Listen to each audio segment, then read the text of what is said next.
Hello friends, welcome to our channel CSC study. आज का जो हमारा टॉपिक रहेगा आर्टिफिशियल इंटेलिजेंस की सीरीज में वो होगा डेवलपिंग एन एक्सपर्ट सिस्टम, कि कैसे हम एक एक्सपर्ट सिस्टम को डेवलप कर सकते हैं। डेवलप करना मीन्स बनाना।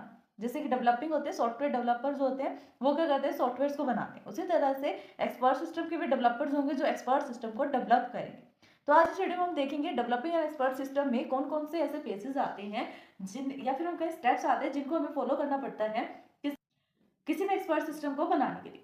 तो चलिए वीडियो को फटाफट से स्टार्ट करते हैं और देखते हैं बहुत ही इजी लैंग्वेज में डेवलपिंग एन एक्सपर्ट सिस्टम।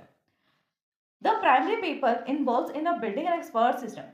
जो सबसे प्राइमरी पीपल्स होते हैं, जो बेसिक पीपल्स कहेंगे हम इनको, कि बेसिक जो पर्सन्स होते हैं जिनके बिना एक्सपर्ट सिस्टम डेवलप हो ही नहीं सकता। अब कोई भी कंडीशन है, कोई भी चीज हमें करनी है, कोई टास्क परफॉर्म करना है, तो उसके लिए भी हमें क्या करना पड़ता है, सबसे पहले उसकी बेसिक रिक्वायरमेंट्स को, प्राइमरी रिक्वायरमेंट्स को फुलफिल करना पड़ता है। अगर बेसिक रिक्वायरमेंट्स ही फुलफिल नहीं होंगी तो अब सेकेंडरी पर कैसे पहुंचोगी, राइट ना। तो हमें सबसे पहले प्राइमरी रिक्वायरमेंट्स को फुलफिल करना होता है। उसी तरह से कौन से ऐसे प्राइमरी पीपल्स हैं जो एक्सपर्ट सिस्टम को बनाने में इन्वॉल्व होते हैं। तो ये हमारे पास टू पर्सन होते हैं। कौन कौन होते हैं वो? एक होता है नॉलेज इंजीनियर, दूसरा होता है डोमेन एक्सपर्ट। क्या होते हैं? एक होता है नॉलेज इंजीनियर और दूसरा होता है डोमेन एक्सपर्ट। नॉलेज इंजीनियर दो वर्ड से मिलकर बना है, नॉलेज और इंजीनियर। इंजीनियर क्या काम करता है? इंजीनियरिंग का काम करता है, बनाने का कुछ भी चीज, है ना, बिल्ड करने का। और नॉलेज इंजीनियर का मीनिंग क्या बनेगा? जिसके पास नॉलेज है, ऐसा इंजीनियर जो उस काम से रिलेटेड नॉलेज रखता है, वो बना सकता है नॉलेज से रिलेटेड, अपनी नॉलेज का यूज करके किसी भी आइटम को या किसी भी प्लेस को, किसी भी चीज को। फिर आता है डोमेन एक्सपर्ट। डोमेन मीन्स कोई भी एक फील्ड, एक्सपर्ट मीन्स एक्सपर्ट हो। डोमेन एक्सपर्ट का मीनिंग आप ये कह सकते हो कि जो कोई भी पर्सन एक पर्टिकुलर फील्ड में एक्सपर्ट है उसको बोलेंगे डोमेन एक्सपर्ट। सपोज करो एक मैथ का टीचर है, उसको आप कोई भी सम दे रहे हो, फटाफट से वो सोल्व करके दे देगा। क्यों? क्योंकि वो मैथ्स की फील्ड में, उस डोमेन में एक्सपर्ट है। इसी तरह से एक्सपर्ट सिस्टम बनाने के लिए हमें एक्सपर्ट्स की नीड होती है। अगर हम साइंटिफिक टाइप का एक एक्सपर्ट सिस्टम बनाना चाहते हैं तो हमारे पास एक ऐसा डोमेन एक्सपर्ट होना चाहिए उस डोमेन से रिलेटेड जो नॉलेज दे सके नॉलेज इंजीनियर को, और नॉलेज इंजीनियर उस नॉलेज के अकॉर्डिंग, उस स्टेप्स के अकॉर्डिंग किसी भी एक्सपर्ट सिस्टम को बना सके। ये होता है इन दोनों के बीच में रिलेशन और काम। सबसे पहले नॉलेज इंजीनियर क्या काम करता है? फटाफट से जितने भी कलेक्शंस हो सकती हैं, जितने भी आइडियाज हो सकते हैं किसी एक्सपर्ट सिस्टम को बनाने में, एज ए रिप्रेजेंट करेगा वो डोमेन एक्सपर्ट को। डोमेन एक्सपर्ट को अगर वो सही लगेंगे, ठीक लगेंगे उस पर्टिकुलर फील्ड से रिलेटेड, तो वो क्या करेगा, एक्सेप्ट कर लेगा उसके जो भी प्रोजेक्ट होगा, जिस तरीके से वो रिप्रेजेंट कर रहा है उस प्रोजेक्ट को एक्सेप्ट कर लेगा।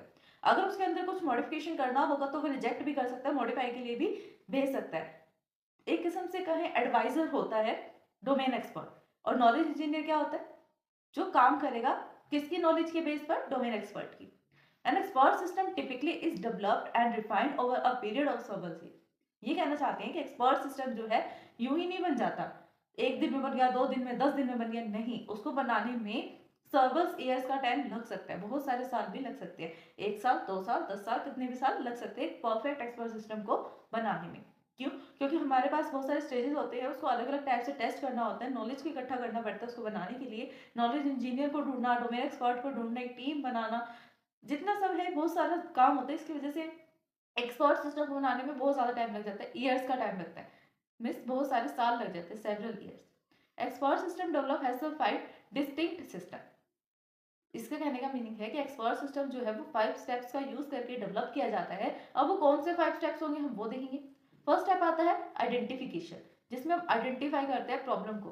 नेक्स्ट आता है कॉन्सेप्चुअलाइजेशन, फिर हम ये देखते हैं कौन से कॉन्सेप्ट हम यूज करें जिससे इस प्रॉब्लम को सॉल्व किया जा सके। नेक्स्ट होता है फॉर्मुलाइजेशन, उस फॉर्मुलाइजेशन के बाद आता है इम्प्लीमेंटेशन। इम्प्लीमेंटेशन में जो हमने जितने भी प्राइमरी डिटेल्स थी उनको इकट्ठा कर लिया, जो भी स्टेप्स थे वो सब कंप्लीट कर लिए। अब फोर्थ स्टेप में इम्प्लीमेंट करते हैं, हम जितनी भी चीज़ें हम सबको इम्प्लीमेंट करते हैं बेसिक उसमें। अगर कोई हमने एल्गोरिदम बिल्ड किया है तो उस एल्गोरिदम को किसी ना किसी प्रोग्रामिंग लैंग्वेज का यूज़ करके हम राइट डाउन करेंगे, चाहे वो पाइथन हो, C++, कोई भी लैंग्वेज हो।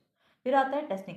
टेस्टिंग में हम टेस्ट करते हैं। अब हमने एक्सपर्ट सिस्टम बना तो दिया, है ना, पर उसको यूज़ करने से पहले या किसी यूज़र को देने से पहले कि यूज़र उसको यूज़ कर सके, सबसे पहले हमें उसको टेस्ट करना पड़ता है। कोई एरर तो नहीं आ रहा, कोई रन टाइम एरर या कंपाइल टाइम एरर तो नहीं आ रहा, या फिर कोई एक्सेप्शंस तो नहीं क्रिएट हो रहे इसके अंदर।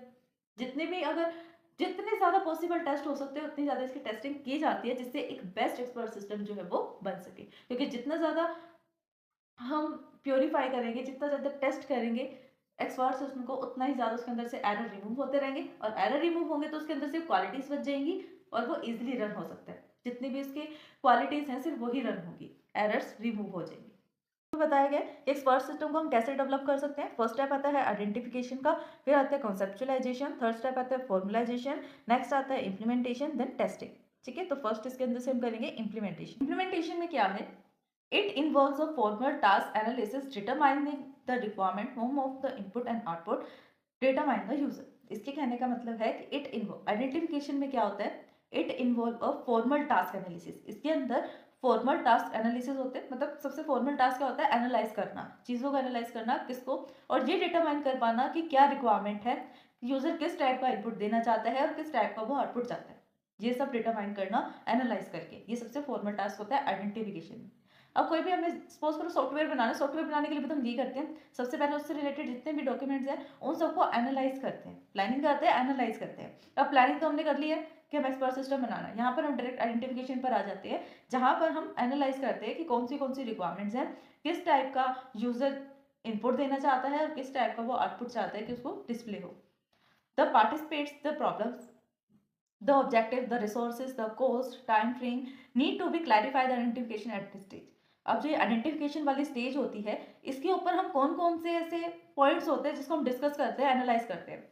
इसके अंदर हम डिस्कस करते हैं कि ऑब्जेक्टिव क्या है, रिसोर्सेज कौन सी जहाँ से इनपुट आ सकता है, आउटपुट दिख सकता है, कॉस्ट कितनी लगेगी बनाने में, टाइम लिमिट कितनी होगी, टाइम फ्रेम क्या रहेगा, इन सबको क्लैरिफाई करना बहुत ज़्यादा जरूरी है। अब हो सकता है कि यूजर जो है वो इमरजेंसी में दे रहा हो आपका प्रोजेक्ट, उसको चाहिए with in the time limit.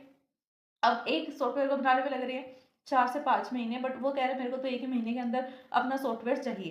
Software अब कैसे मिलेगा, टाइम तो ज़्यादा लगेगा उसको बनाने के लिए। तो सॉफ्टवेयर 1 महीने में बन रहा है तो आप उसके लिए एडवांस चार्ज भी कर सकते हो कि जल्दी बनाया जा रहा है, ज़्यादा टीम मेंबर्स की जरूरत होगी ताकि जल्दी डेवलप किया जा सके, तो उसको कॉस्ट भी ज़्यादा पे करनी पड़ेगी। यही काम होता है। अगर वो कह रहे हैं कि नहीं आप फ्री माइंड होकर बनाओ, 1 साल बाद मुझे चाहिए, 1 साल का टाइम आपके पास है, और उसके अंदर से भी आप कह रहे हो कि हाँ 5 से 6 महीने में बन जाएगा, इससे बेटर जो पोजीशन हो सकती है, सिचुएशन हो सकती है और तो है ही नहीं।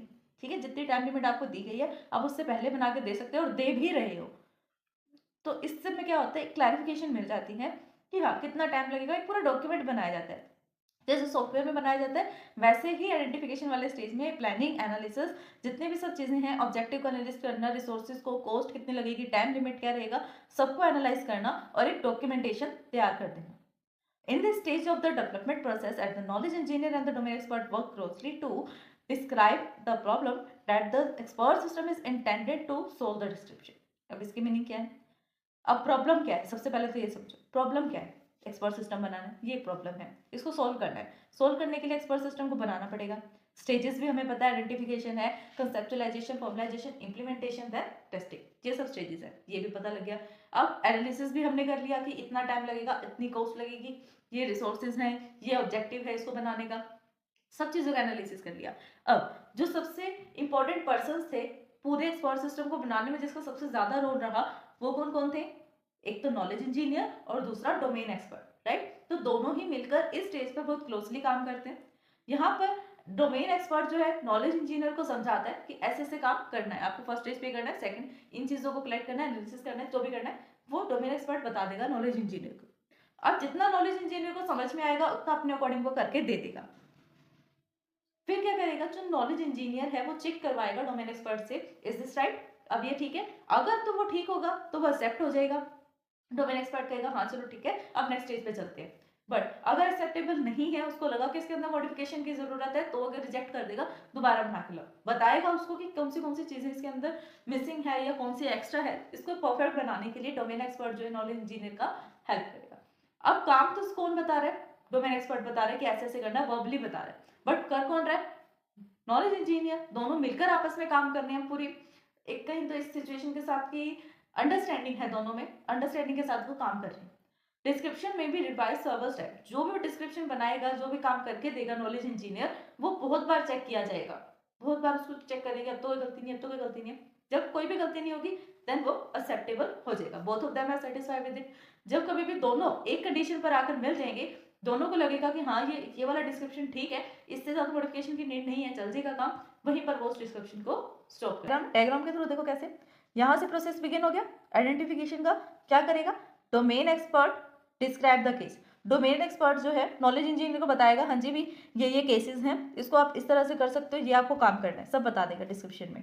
डोमेन एक्सपर्ट बताएगा नॉलेज इंजीनियर को। देन यहाँ से फिर नॉलेज इंजीनियर क्या करेगा, प्रॉब्लम डिस्क्रिप्शन लिख कर लाएगा, जो उसको काम बताया गया था वो करेगा। फिर does description fully describe the problem, जो डिस्क्रिप्शन बना है क्या प्रॉब्लम के बारे में वो सब डिटेल्स को कैरी कर रहा है, जो प्रॉब्लम के बारे में जितने भी डिटेल्स हैं क्या उस डिस्क्रिप्शन में है, नॉलेज इंजीनियर ने सही बनाया है डिस्क्रिप्शन को। अगर तो सही बनाया है देन डिस्क्रिप्शन जो है वो कंप्लीट हो जाएगी। अगर नहीं बनाया है तो वापस डोमेन एक्सपर्ट चेक करेगा, केसेस डिस्क्राइब करेगा नॉलेज इंजीनियर को, नॉलेज इंजीनियर वापस से बनाएगा, फिर चेक करवाएगा, ठीक है तो एक्सेप्टेड है, नहीं तो वापस से ये केस जो है वो इसी तरह चलता रहेगा। एंड कहाँ पर होगा, जब एक्सेप्टेबल हो जाएगा दोनों की तरफ से। तो फ्रेंड्स ये था आज का टॉपिक, बाकी सब टॉपिक्स को हम इससे नेक्स्ट वीडियो में डिस्कस करेंगे। आई होप कि वीडियो आपको अच्छी लगेगी, समझ में आई होगी। अगर आपको हमारी वीडियोस पसंद आते हैं तो लाइक शेयर सब्सक्राइब करना, कमेंट करना ना भूलें।